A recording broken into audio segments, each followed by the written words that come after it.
Magandang araw mga ka-Express Info. Sa latest update ni Kai Sotto ay pinakita niya ang kanyang malatangke na katawan. At kung ang katawang ito ay patuloy na mag-develop, lumalakas, ay tiyak walang makakapigil sa isang rumaragasang Kai Sotto sa kanyang pagbabalik. And thanks to Coach Melantine, ang in charge sa kanyang rehabilitasyon at muling pagpapalakas ng kanyang ACL injury. Pero mukhang nagiging blessing in disguise pa ang pagkaka-injured ni Kai dahil nakapagpahinga siya ng mahabang panahon while making sure na nasa weight room siya araw-araw. Skills-wise kasi, ay wala ka nang hahanapin pa sa laro ni Kai. He can shoot, dribble, and pass, pero ang kanyang weakness ay ang kanyang lakas ng katawan. Kaya ngayong injured pa si Kai at hindi pa makakalaro sa court, ay ito ang perfect opportunity na mag-focus siya sa pagpapalaki ng kanyang katawan without losing his speed and quickness. Ito ang primary role ngayon ni Coach Melantine, ang palakihin si Kai and at the same time, pabilisan pa ng husto to make sure na sa kanyang pagbabalik ay parang isang tangke na si Kai na rumaragasa patungong NBA. Well, yan ang ating pag-uusapan in this video. Pero bago yan ay meron muna tayong pag-giveaway.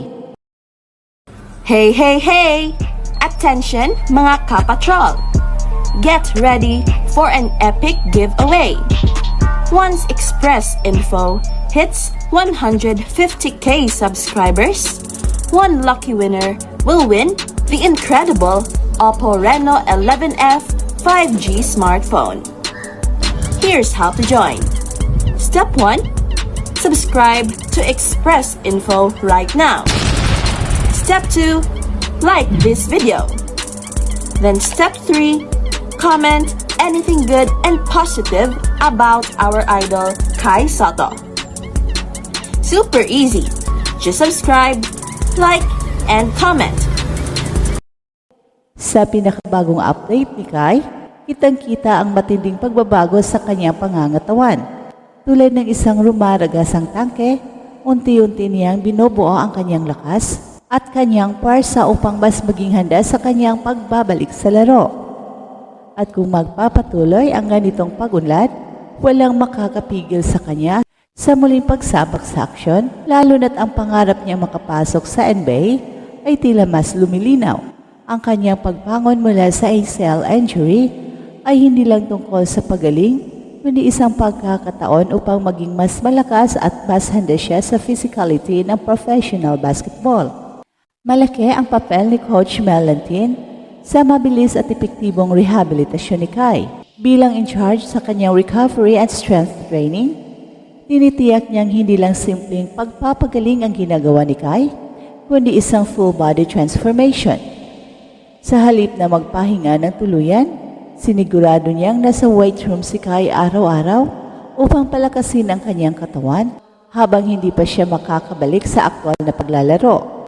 Sa ganitong paraan, hindi nasasayang ang oras, bagos ay nagiging advantage pa ang injury niya para sa kanyang overall development. At kapag pinag-usapan ang skills ni Kai, halos kompleto na ito para sa isang modern big man. Marunong siyang tumira mula sa labas, may diskarte sa ilalim ng ring, mahusay pumasa at may solid ball handling para sa isang 7'3" na manlalaro. Pero kung may isang aspeto na talagang nababanggit bilang kanyang kahinaan, ito ay ang kanyang physicality. At dahil dito, ang kanyang rehabilitasyon ngayon ay hindi lang simpleng recovery, kundi isang re-engineering ng kanyang katawan upang matapatan ang banggaan sa mas mataas na antas ng competition. Sa kanyang pagbabalik, hindi lang simpleng pagbawi mula sa injury ang aasahan ng mga fans, kundi isang bagong bersyon ni Kai Sotto, mas malakas, mas mabilis at mas explosive. Ang plano ni Coach Melantine ay hindi lang basta palakihin si Kai, kundi tiyakin ding hindi mawawala ang kanyang bilis at tikse na siyang pinaka-importanteng aspeto sa kanyang laro. At sa ganitong paraan, sa kanyang pagbabalik, mas maging dominado siya sa loob ng court, isang big man na hindi lang kayang makipagbakbakan sa ilalim ng ring, kundi may agility na parang wing player. At kung magpapatuloy ang ganitong direksyon, magiging malaking banta si Kai hindi lang sa Gilas Pilipinas, kundi pati na rin sa mga international leagues, lalo na sa NBA. Ang kanyang pinagdaanang injury ay maaaring maging turning point ng kanyang career, isang pagsubok na magbibigay daan sa kanyang ultimate transformation. At sa kanyang pagbabalik, aasahan natin ang isang rumaragasang Kai Sotto, isang tangke sa loob ng court, handang sumabak at harapin ang pinakamalalakas na kalaban sa mundo ng basketball. Sa nagdaang ilang linggo, maraming fan pages sa Facebook ang nagpakita ng excitement sa posibilidad na maaprubahan ng FIBA ang exemption ni Ange Kwame at kilalanin siya bilang isang local player ng Gilas Pilipinas. Bagamat ang desisyong ito ay nakasalalay lamang sa FIBA, hindi ito imposible.